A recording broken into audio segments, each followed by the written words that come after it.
This is Ian Cameron for Sportsbook Review, taking a look at your MLB overnight lines for the games coming your way on Sunday, July 24th, wrapping up the weekend, and we'll see if we can wrap it up on the winning side of the ledger.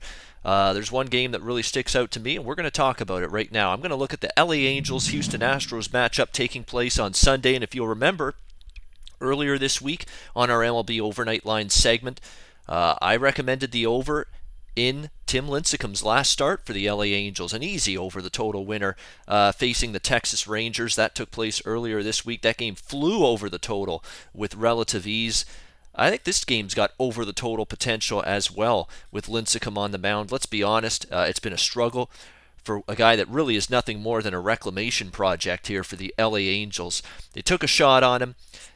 They tried to see if they could do something to revitalize this guy's career, maybe get something out of him.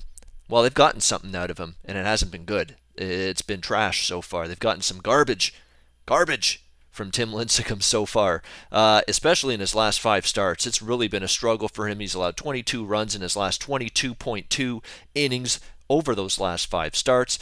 Houston Astros have already faced Lincecum once this season. How did they fare back on June 28th against him? Pretty good, I'd say. 5 runs on 7 hits and 4.1 innings.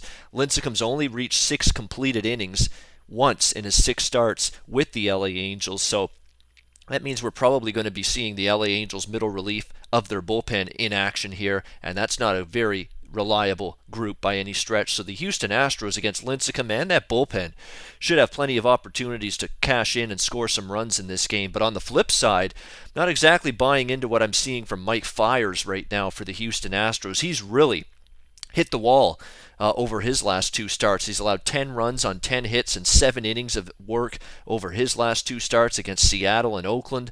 Both of those games just soared over the total with ease.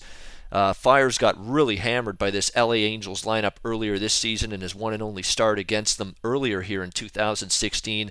Fiers allowing 7 runs on 8 hits in a very, very short 3.2 inning stint back in May against the Angels. So the Angels have seen him. They've hit him before. Probably have a good chance to do it again. Total sitting at 9.5. We also have an over. I don't go crazy about umpire trends and umpire stats, but this one stuck out. Over trending umpire in this game behind home plate. Talking about Jerry Lane. Jerry Lane, when calling balls and strikes this season, the over is 10-4.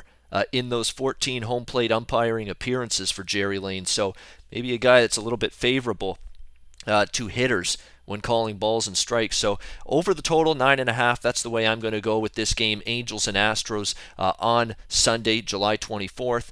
I also think there's over the total potential in Cincinnati, Arizona, Cincinnati. Zach Godley, he's not pitching like a god, that's for sure. He should change his last name. Not pitching like a god. You're having the Arizona Diamondbacks basically praying to God, saying, "Get this guy off the mound." That's okay. If you're going to be called godly, maybe that's the reason that you should be called godly, more than the fact that you're pitching like one.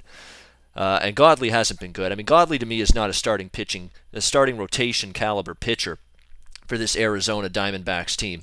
I mean, he's given up 4 runs in each of his last 2 starts, only lasted 5 innings against Toronto and San Diego. Now you got to go to Cincinnati, Great American Ballpark. I think he'll struggle. Brandon Finnegan's really labored in his last 3 starts. 10.95 ERA for Finnegan in his last 3 starts. The Reds lefties allowed 15 runs in his last 12.1 innings pitched. The Diamondbacks have fared a little bit better this season at the plate against Southpaws, so they should be able to hit Finnegan a little bit. We got 2 bad bullpens as well, so that game should probably feature some runs as well. And really, other than that, that's really the main games that stuck out to me for the Sunday slate. And maybe you give Boston run line a chance against Minnesota. I don't trust Tommy Malone in that kind of ballpark at Fenway. That's for sure.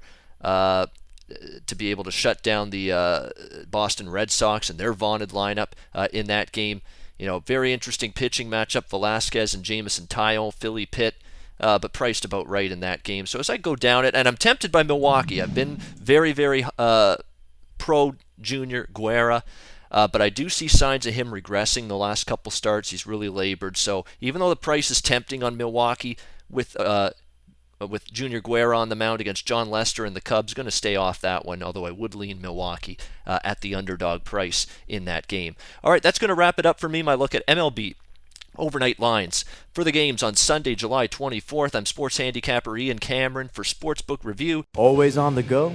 Bet365 has one of the top mobile platforms in today's market. Sign up today and don't let your busy life keep you out of the game.